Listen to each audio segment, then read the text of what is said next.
ओम शांति। आज की तारीख है 04 मई 2026। ओम शांति।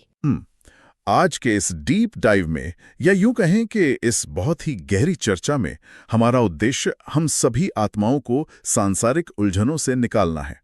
मतलब रोजमर्रा की जो भी भागदौड़ है ना, उससे थोड़ा रुक कर एक आध्यात्मिक शांति और श्रेष्ठ स्थिति की ओर ले जाना है। जी, एकदम सही कहा आपने। और आज का विषय इतना गहरा है कि ये सच में हमारी चेतना को एक नई दिशा दे सकता है। बिल्कुल। तो सबसे पहले बिना कोई देर किए आज की मुरली का जो मुख्य सार है उसे बिल्कुल ज्यों का त्यों पढ़ लेते हैं। सार कुछ इस प्रकार है। मीठे बच्चे, निश्चय बुद्धि बन बाप की हर आज्ञा पर चलते रहो। आज्ञा पर चलने से ही श्रेष्ठ बनेंगे। ये जो सार है ना, इसमें जो निश्चय बुद्धि शब्द आया है वो बहुत महत्वपूर्ण है। मतलब ये किसी अंधी श्रद्धा की बात नहीं हो रही है। हाँ, बिल्कुल नहीं। बल्कि ये वो स्थिति है जहाँ एक आत्मा को अपने रचयिता का पूरा तार्किक भान हो जाता है। खैर, इसी के साथ आज का जो मुख्य प्रश्न और उत्तर है, मैं उसे भी बिना किसी बदलाव के पढ़ देती हूँ। प्रश्न है, किन बच्चों को सच्चा सच्चा खुदाई खिदमतगार कहेंगे? उत्तर है, जो राजाई पाने का पुरुषार्थ करते हैं और दूसरों को भी आप समान बनाते हैं। ऐसे ईश्वरीय सेवा पर लगने वाले बच्चे सच्चे सच्चे खुदाई खिदमतगार हैं।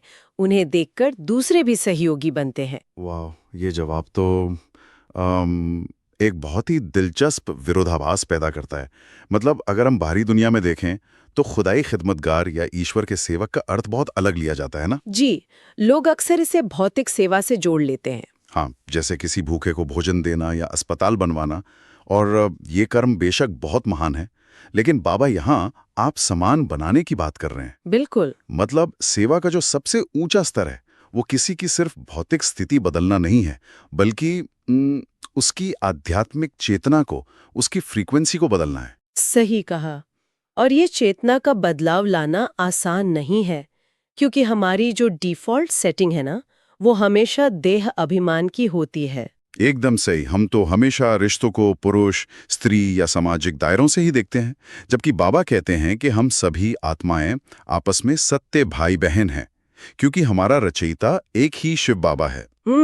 और ये सिद्धांत हम सब जानते भी हैं, लेकिन व्यवहारिक जीवन में इसे जीना इतना मुश्किल क्यों हो जाता है? हाँ, यही तो सबसे बड़ा सवाल है। क्योंकि हम पिछले जन्म जन्मांतरों से देह अभिमान के बहुत गहरे संस्कारों में जी रहे हैं। इसे आप एक न्यूरोलॉजिकल आदत की तरह समझ सकते हैं। अच्छा। जी, और शिव बाबा जो विधि हमें सिखाते हैं ना, वो इन पुरानी आध्यात्मिक वायर्स को फिर से प्रोग्राम करने की विधि है।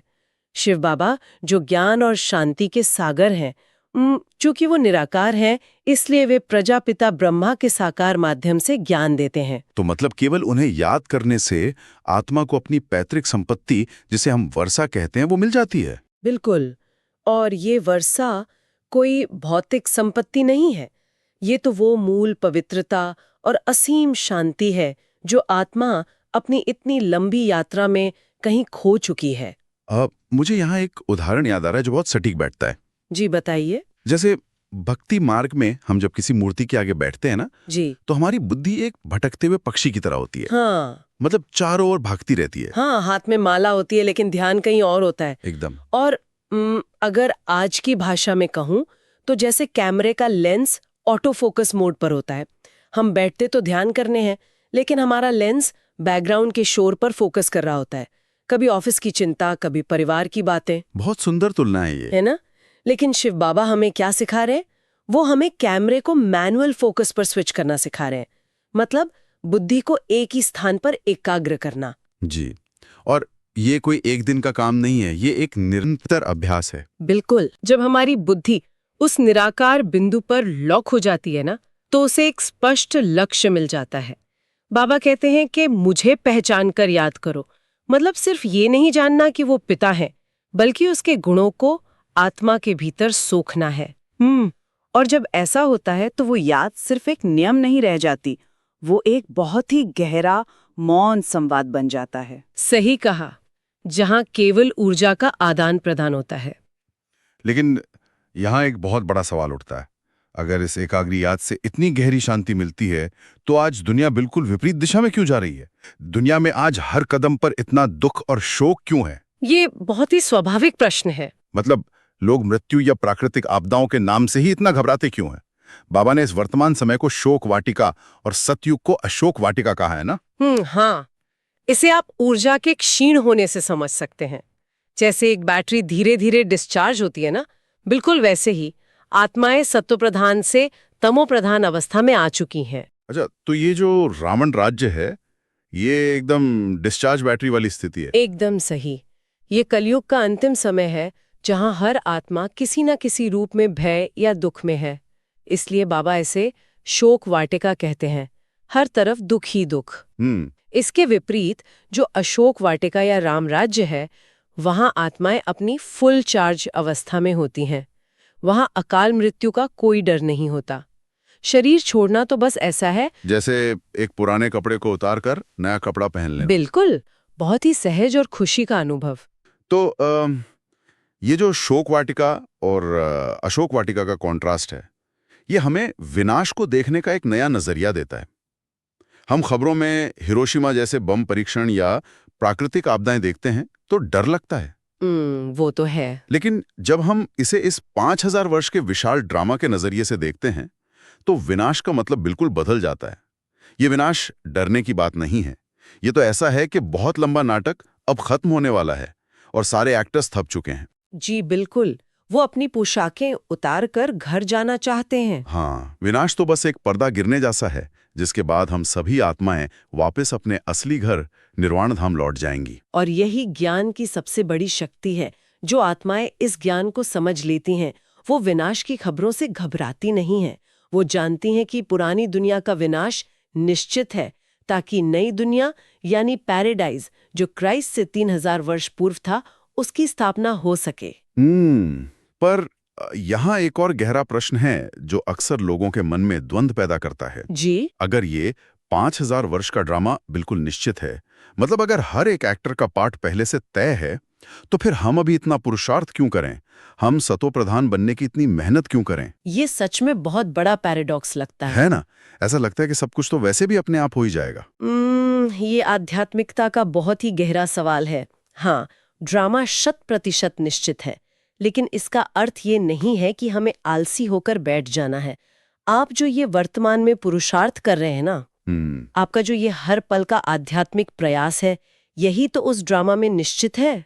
ड्रामा आपके कर्मों को रोक नहीं रहा है, बल्कि वो आपके इन्हीं श्रेष्ठ कर्मों के माध्यम से खुद को दोहरा रहा है। वाह, मतलब ये ज्ञान हमें निष्क्रिय नहीं बना रहा। बिल्कुल नहीं, बल्कि ये हमारे मन से भविष्य के डर और परिणाम की चिंता का बोझ हटा देता है। जब डर खत्म होता है, तभी तो आत्मा शिव बाबा की श्रीमत पर स्वतंत्र रूप से चल पाती है। क्या बात है! मतलब ड्रामा का ज्ञान कर्म करने से नहीं रोकता, बल्कि कर्म करने के पीछे की जो चिंता है उसे खत्म कर देता है। जी, और इसी शक्तिशाली कर्म से आत्मा सतो प्रधान बनती है। बाबा समझाते हैं कि आत्मा में जो बुराइयों की खाद पड़ गई है, उसे निकालने का बस एक ही तरीका है, श्रीमत पर चलना और निरंतर शिव बाबा की याद में रहना, जिसे बाबा योग अग्नि कहते हैं। हाँ, तो ये योग अग्नि काम कैसे करती है? ये पुराने संस्कारों को कैसे भस्म करती है? ये कोई भौतिक आग तो है नहीं, ये वास्तव में चेतना का घर्षण है। हमारे जो पुराने संस्कार है ना, जैसे क्रोध या ईर्ष्या, वो मन में बहुत गहरे रास्तों की तरह बन गए हैं। न्यूरल पाथवेज की तरह। बिल्कुल। तो जब हम शिव बाबा को याद करते हैं, हम अपनी चेतना को उस सर्वोच्च पवित्रता की फ्रीक्वेंसी पर ट्यून कर लेते हैं। ये उच्च ऊर्जा उन पुराने कमजोर रास्तों पर हावी हो जाती है। जैसे जब कमरे में तेज रोशनी आती है तो अंधेरे को तो जाना ही पड़ता है। एकदम सही। और यही याद की निरंतरता आत्मा को सतो प्रधान बनाती है। जब आत्मा खुद इस शांति का अनुभव करती है, तो वो अपने आप सच्ची सेवा की ओर बढ़ जाती है। वो खुदाई खिदमतगार बन जाती है। और ये जो सच्ची सेवा या सर्विस है ना, इसे मैं हमेशा एक ट्यूनिंग फोर्क के विज्ञान की तरह देखता हूँ। अच्छा, वो कैसे? मतलब अक्सर सेवा को बीज बोने जैसा कहते हैं, लेकिन ट्यूनिंग फोर्क का उदाहरण और भी सटीक है। विज्ञान कहता है कि अगर आप एक ट्यूनिंग फोर्क को किसी खास फ्रीक्वेंसी पर कंपन कराते हैं और उसे दूसरे शांत ट्यूनिंग फोर्क्स के बीच रख देते हैं, तो आसपास के सभी folk बिना छुए ही उसी फ्रीक्वेंसी पर वाइब्रेट करने लगते हैं, है ना? जी एक खुदाई खिदमतकार को भी हर किसी को जाके ज्ञान सुनाने की जरूरत नहीं होती। जी बिल्कुल। जब एक आत्मा पूरी तरह से सतोप्रधान ऊर्जा में वाइब्रेट करती है, तो उसके संपर्क में आने वाले लोग अपने आप उस शांति को महसूस करने लगते हैं। ये एक रिपल इफेक्ट पैदा करता है। ये बहुत ही वैज्ञानिक और सुंदर तुलना है, लेकिन एक यहाँ बाबा का एक बहुत ही गंभीर इशारा भी है जो हमें समझना चाहिए। जी बताइए। बाबा कहते हैं कि समय बहुत कम है। अगर कोई आत्मा इस ईश्वरीय ज्ञान को समझकर भी अपने संस्कार नहीं बदलती या श्रीमत पर नहीं चलती, तो उसे अंत में धर्मराज के सामने सजाओं का अनुभव करना पड़ता है। और ये जो सजाओं वाला हिस्सा है ना, ये अक्सर लोगों को डरा देता है। कई बार लोग सोचते हैं कि क्या ईश्वर हमें सजा दे रहा है? हम इस धर्मराज की बात को कैसे समझें? ये समझना बहुत जरूरी है कि शिव बाबा जो प्रेम के सागर हैं, वो खुद किसी को कोई शारीरिक सजा नहीं देते। बिल्कुल। धर्मराज वास्तव में आत्मा के खुद की वो अवस्था है जब अंत समय में उसके सामने पूरी सच्चाई एक दर्पण की तरह आ जाती है। जब आत्मा को ये एहसास होता है कि वो क्या बन सकती थी, उसके पास कितना अमूल्य समय था और स्वयं परमात्मा का साथ था। और फिर भी उसने गलतियां की। जी, वो जो गहरा पछतावा होता है ना, वही आत्मा के लिए सबसे बड़ी सजा है।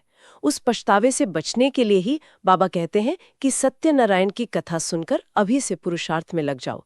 कल करेंगे का विचार बहुत नुकसानदायक है। एकदम सही बात है। पछतावे का वो क्षण सच में किसी भी भौतिक सजा से ज्यादा दर्दनाक हो सकता है। तो इस पूरी चर्चा को समेटते हुए अगर हम एक व्यवहारिक निष्कर्ष पर आए, जी बाबा हमें हमेशा एक साक्षी यानी ऑब्जर्वर बनकर रहने को कहते हैं। सुनने में तो अच्छा लगता है कि किनारे पर खड़े होकर पानी का बहाव देखो, लेकिन जब सच में कोई संकट आता है तो साक्षी बने रहने और संवेदनहीन होने के बीच हम संतुलन कैसे बनाएं? ऐसा लगता है जैसे हम पत्थर दिल हो रहे हैं। ये चुनौती हर साधक के सामने आती है। इसे हम एक सर्जन के उदाहरण से बहुत अच्छे से समझ सकते हैं। अच्छा। जी, सोचिए जब एक सर्जन ऑपरेशन थिएटर में अपनी ही किसी जानने वाले का ऑपरेशन कर रहा हो, तो वो अपनी भावनाओं को बिल्कुल अलग रख देता है। वो मरीज के दर्द को देखकर रोता नहीं है। क्योंकि अगर वो भावनाओं में बह गया, उसके हाथ कांपने लगेंगे। बिल्कुल, और वो मरीज की जान नहीं बचा पाएगा। सर्जन का ये जो डिटैचमेंट है, ये उसकी संवेदनहीनता नहीं है, ये उसकी देखभाल का सबसे ऊंचा रूप है। वाओ। इसी तरह साक्षी अवस्था का मतलब प्यार की कमी नहीं है। इसका मतलब है कि आप भावनाओं के तूफान में न बहकर उस दुखी आत्मा को शांति और शक्ति की सही ऊर्जा दे सकें। 9 मुख्य बिंदुओं को शब्दशः सुनते हैं। धारणा के लिए मुख्य सार। 1. पिछाड़ी के दर्दनाक सीन से व दुखों से छूटने के लिए अभी से बाप की श्रीमत पर चलना है। आप समान बनाने की सेवा श्रीमत पर करनी है। 2. सर्विस में बाप का राइट हैंड बनना है। आत्मा को खुश करने का रास्ता बताना है, सबका कल्याण करना है।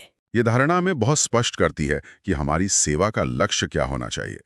और इस संकल्प को बल देने के लिए आइए आज का वरदान बिल्कुल उसी रूप में सुनते हैं जैसा दिया गया है। वरदान: स्वयं के संकल्पों की उलझन अथवा सजाओं से भी परे रहने वाले पास विद ऑनर भव। पास विद ऑनर अर्थात मन में भी संकल्पों से सजा ना खाएं। धर्मराज के सजाओं की बात तो पीछे है, परंतु अपने संकल्पों की भी उलझन अथवा सजाओं से परे रहना, ये पास विद ऑनर होने वालों की निशानी है। वाणी, कर्म, संबंध, संपर्क की बात तो मोटी है, लेकिन संकल्पों में भी उलझन पैदा ना हो, ऐसी प्रतिज्ञा करो, तब पास विद ऑनर बनेंगे। स्लोगन: ज्ञान, घृत और योग की बत्ती ठीक हो तो खुशी का दीपक जगता रहेगा। को अचल रखने के लिए प्रेरित करता है। हम इसे भी बिल्कुल ज्यों का त्यों पढ़ेंगे। ये अव्यक्त इशारे सदा अचल, अडोल, एक रस स्थिति का अनुभव करो। दुनिया की किसी भी प्रकार की हलचल अचल अडोल स्थिति में विघ्न न डालें। ऐसे विघ्न विनाशक अचल अडोल बन हर विघ्न को पार कर लो, जैसे ये विघ्न नहीं एक खेल है, पहाड़ राइट समान अनुभव हो, क्योंकि नॉलेजफुल आत्माएं पहले से ही जानती हैं कि यह सब तो आना ही है, होना ही है। ओम शांति। ओम शांति।